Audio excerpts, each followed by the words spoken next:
20. Maria de Magdala.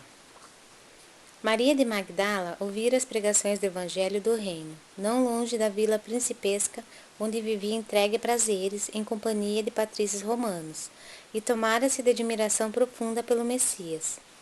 Que novo amor era aquele apregoado aos pescadores singelos por lábios tão divinos? Até ali caminhara ela sobre as rosas rubras do desejo, embriagando-se com o vinho de condenáveis alegrias. Contudo, seu coração estava sequioso e em desalento. Jovem e formosa, emancipara-se dos preconceitos férreos de sua raça. Sua beleza lhe escravizara aos caprichos de mulher os mais ardentes admiradores, mas seu espírito tinha fome de amor. O profeta Nazareno havia plantado em sua alma novos pensamentos. Depois que lhe ouvira a palavra, observou que as facilidades da vida lhe traziam agora um tédio mortal ao espírito sensível. As músicas voluptuosas não encontravam eco em seu íntimo. Os enfeites romanos de sua habitação se tornaram áridos e tristes. Maria chorou longamente, embora não compreendesse ainda o que pleiteava o profeta desconhecido. Entretanto, seu convite amoroso parecia ressoar-lhe nas fibras mais sensíveis de mulher. Jesus chamava os homens para uma vida nova. Decorrida uma noite de grandes meditações e antes do famoso banquete em Naim, onde ela ungiria publicamente os pés de Jesus com os bálsamos perfumados de seu afeto, notou-se que uma barca tranquila conduzia a pecadora a Cafarnaum. Dispusera-se a procurar o Messias. Após muitas hesitações, como receberia o Senhor? Na residência de Simão? Seus conterrâneos nunca lhe haviam perdoado o abandono do lar e a vida de aventuras. Para todos, era ela a mulher perdida, que teria de encontrar a lapidação na praça pública. Sua consciência, porém, lhe pedia que fosse.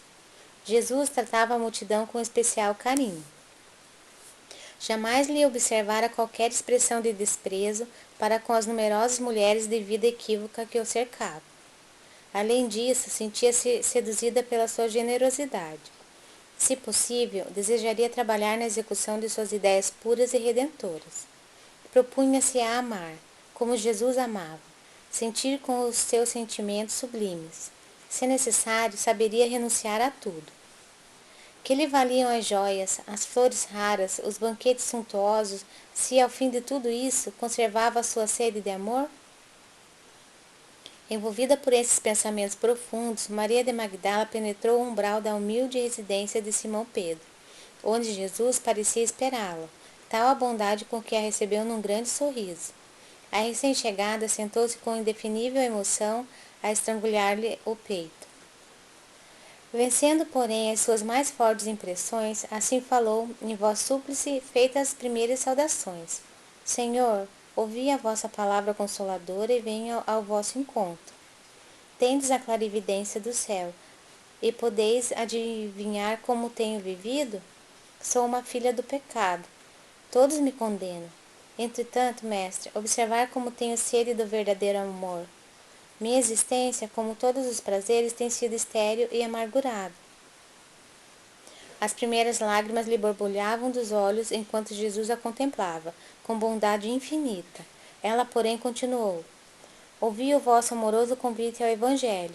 Desejava ser das vossas ovelhas, mas será que Deus me aceitaria? O profeta Nazareno fitou-a enternecido, sondando as profundezas de seu pensamento, e respondeu bondoso. Maria, levanta os olhos para o céu e regozija-te no caminho, porque escutaste a boa nova do reino e Deus te abençoa as alegrias. Acaso poderias pensar que alguém no mundo estivesse condenado ao pecado eterno? Onde então o amor de nosso Pai? Nunca viste a primavera dar flores sobre uma casa em ruínas? As ruínas são as criaturas humanas, porém as flores são as esperanças em Deus.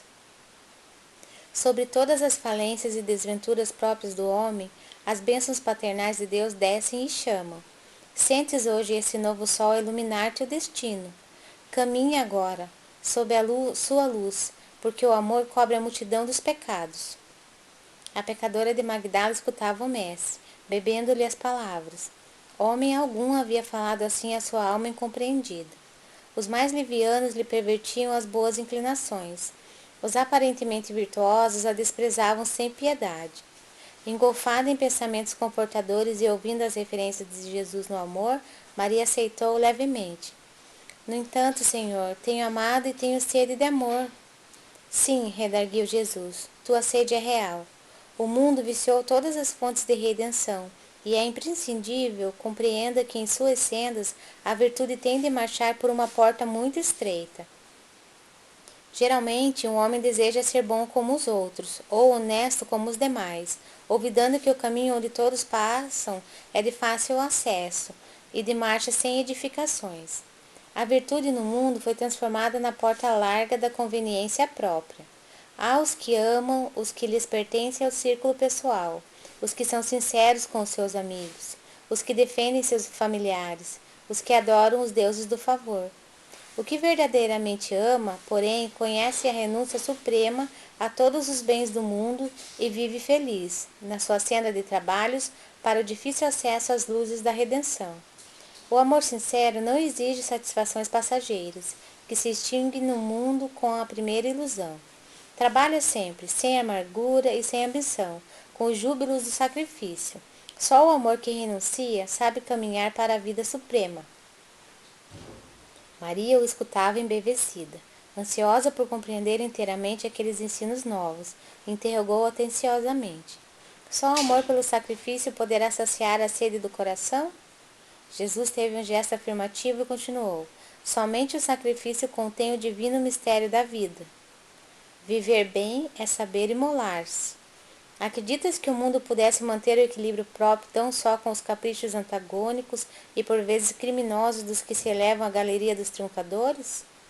Toda a luz humana vem do coração experiente e brando dos que foram sacrificados.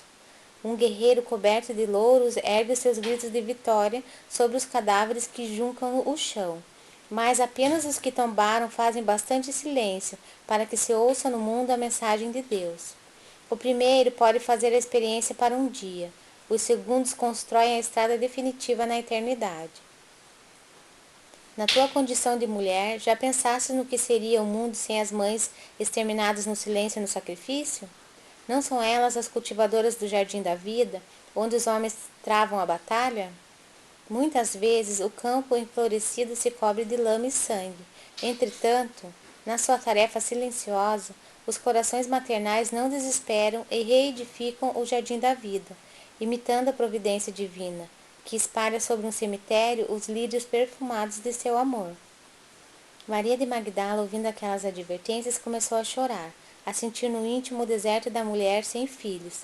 Por fim exclamou: Desgraçada de mim, Senhor, que não poderei ser mãe. Então, atraindo-a brandamente a si, o mestre acrescentou: E qual das mães será maior aos olhos de Deus? A que se devotou somente aos filhos de sua carne, ou a que se consagrou pelo Espírito aos filhos das outras mães? Aquela interrogação pareceu despertá-la para meditações mais profundas. Maria sentiu-a parada por uma energia interior diferente, que até então desconhecera. A palavra de Jesus lhe honrava o espírito, convidava-a a ser mãe de seus irmãos em humanidade, aquinhoando-os com os bens supremos das mais elevadas virtudes da vida.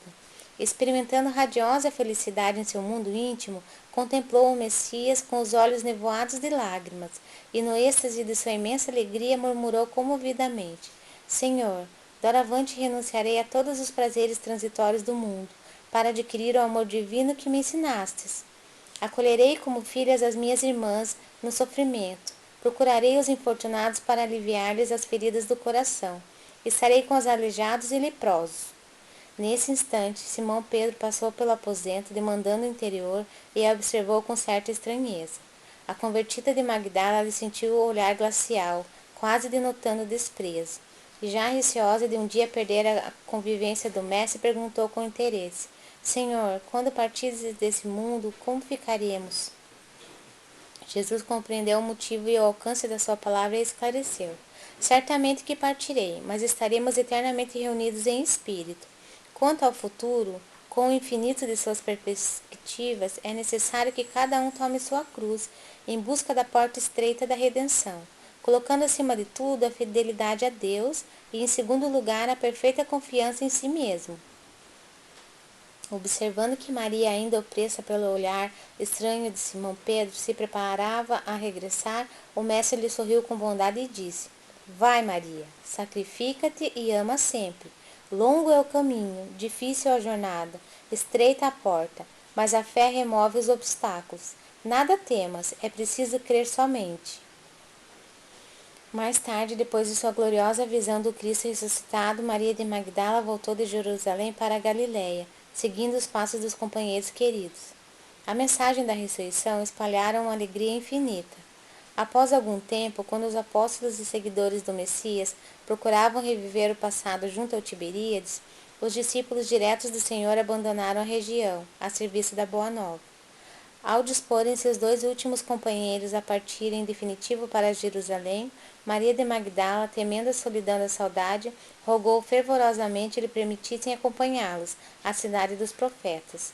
Ambos, no entanto, se negaram a anuir aos seus desejos. Temiam-lhe o pretérito de pecadora, não confiavam em seu coração de mulher. Maria compreendeu, mas lembrou-se do mestre e resignou-se. Humilde e sozinha, resistiu a todas as propostas condenáveis que a solicitavam para uma nova queda de sentimentos. Sem recursos para viver, trabalhou pela própria manutenção em Magdala e Dalmanuta. Foi forte nas horas mais ásperas, alegre nos sofrimentos mais escabrosos, fiel a Deus nos instantes escuros e pungentes. De vez em quando ia às sinagogas, desejosa de cultivar a lição de Jesus, mas as aldeias da Galiléia estavam novamente subjugadas pela intransigência do judaísmo. Ela compreendeu que palmilhava agora o caminho estreito, onde ia só, com a sua confiança em Jesus. Por vezes chorava de saudade quando passeava no silêncio da praia, recordando a presença do Messias. As aves do lago, ao crepúsculo, vinham pousar, como outrora, nas alcaparreiras mais próximas. O horizonte oferecia, como sempre, o seu banquete de luz. Ela contemplava as ondas mansas e lhes confiava suas meditações. Certo dia, um grupo de leprosos veio a Dalmanuta. Procediam da Idumeia aqueles infelizes, cansados e tristes, em supremo abandono. Perguntavam por Jesus Nazareno, mas todas as portas se lhes fechavam. Maria foi ter com eles e, sentindo-se isolada, com amplo direito de empregar a sua liberdade, reuniu-os sob as árvores da praia e lhes transmitiu as palavras de Jesus, enchendo-lhes os corações das claridades do Evangelho. As autoridades locais, entretanto, ordenaram a expulsão imediata dos enfermos. A grande convertida percebeu tamanha alegria no semblante dos infortunados, em face de suas fraternas revelações a respeito das promessas do Senhor, que se pôs em marcha para Jerusalém na companhia deles. Todo o grupo passou a noite ao relento, mas sentia-se que os júbilos do reino de Deus agora os dominavam. Todos se interessavam pelas descrições de Maria, devoravam-lhe as exortações, contagiados de sua alegria e de sua fé. Chegados à cidade, foram conduzidos ao Vale dos Leprosos, que ficava distante, onde Madalena penetrou com espontaneidade de coração. Seu espírito recordava as lições do Messias e uma coragem indefinível se assenhoreara de sua alma. Dali em diante, todas as tardes, a mensageira do Evangelho reunia a turba de seus novos amigos e lhes dizia o ensinamento de Jesus. Rostos ulcerados enchiam-se de alegria, olhos sombrios e tristes tocavam-se de nova luz. Maria lhes explicava que Jesus havia exemplificado o bem até a morte, ensinando que todos os seus discípulos deviam ter bom ânimo para vencer o mundo. Os agonizantes arrastavam-se até junto dela e lhe beijavam a túnica singela. A filha de Magdala, lembrando o amor do mestre, tomava-os em seus braços fraternos e carinhosos. Em breve tempo, sua epiderme apresentava igualmente manchas violáceas e tristes. Ela compreendeu a sua nova situação e recordou a recomendação do Messias de que somente sabiam viver os que sabiam imolar-se. E experimentou grande gozo, por haver levado aos seus companheiros de dor uma migalha de esperança. Desde a sua chegada, em todo o vale se falava daquele reino de Deus, que a criatura devia edificar no próprio coração. Os moribundos esperavam a morte com um sorriso ditoso nos lábios. Os que a lepra deformara ou abatera guardavam bom ânimo, nas fibras mais sensíveis. Sentindo-se ao termo de sua tarefa meritória, Maria de Magdala desejou rever antigas afeições de seu círculo pessoal, que se encontravam em Éfeso. Lá estavam João e Maria, além de outros companheiros dos júbilos cristãos. Adivinhava que as suas últimas dores terrestres vinham muito próximas, todavia deliberou pôr em prática seu humilde desejo. Nas despedidas, seus companheiros de infortúnio material vinham suplicar-lhe os derradeiros conselhos e recordações. Envolvendo-os no seu carinho, a emissária do Evangelho lhes dizia apenas: Jesus deseja intensamente que nos amemos uns aos outros e que participemos de suas divinas esperanças, na mais extrema lealdade a Deus.